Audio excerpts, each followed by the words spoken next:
round 5, this was, I think, the most surprising pick. No one had heard of this guy. In round 5, the Niners took nickelback Sam Womack from Toledo, was not invited to the combine, didn't even have an NFL.com draft profile. Now, this is Adam Peters. At his pro day, he killed it. He's only 5'9", but he ran a 4.4. He had a high vert. He killed all the agility tests. Still, for me, I don't even think this guy's going to make the team. I think this was a panic pick. I think there was some other corner they were targeting, and once he got picked, the Niners are like, we need a nickel. And so they got some nickel that they probably were going to sign as an undrafted free agent. Unless I'm way off here, I would give this an F, and I don't think he's going to make the team. Yeah, I don't know much about Sam Womack. No one does. I think he projects. I didn't even watch him. I don't really watch late round picks usually. Like, I just don't have time to study that many people. But oh, someone said, "How do you know this is Adam Peters?" I was joking. Yeah. I don't know much. I don't know much about him. I guess we'll have to see what he is and see what people say about him in training camp, and then watch him in preseason and stuff like that.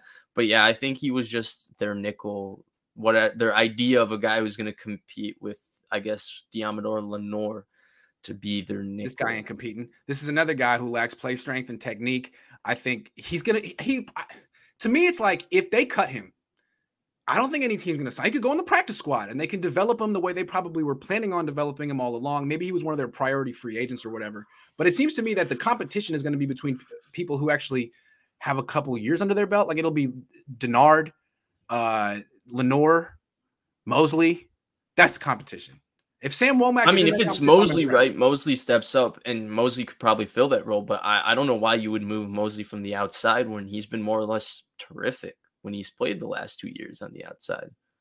That's what I'm saying. Why would you mess with that? So to me, I mean, Fred Warner was asked a couple of days ago, who's the nickel? And he's like, well, it's Denard. I mean, that's the last guy who played it for us. So, well, it might be Dante Johnson. Don't forget that guy. Don't forget Dante Johnson. Again, the Niners always act like they're above the Dante Johnson, Jaquiski Tart level. But then at 2 a.m., right when the bar's closing, the Niners are like, yo, Jaquiski. No, Dante Johnson's back on the team already. Oh, he is? Okay. All right, there you go. I mean, the thing is, Dante Johnson, I knew they would bring him back. He's a backup in all 5 positions, and he's kind of a very, very good special teamer that doesn't get a lot of regard for it. So he's kind of like for the Niners, where he's not really valuable for any other team, but for the Niners, he's kind of invaluable. He's like their all-star backup. He's like their greatest backup.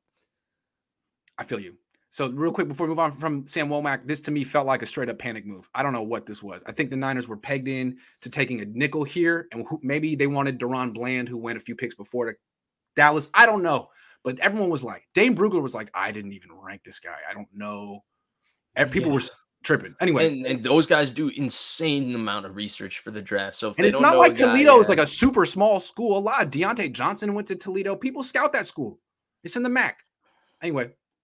He had a good pro day, though. Wednesday Maction, baby. He had a good pro day, and so did Emmanuel. You watch Wednesday Maction? No. I'm not in the Midwest. We don't get that. You don't get many Maction?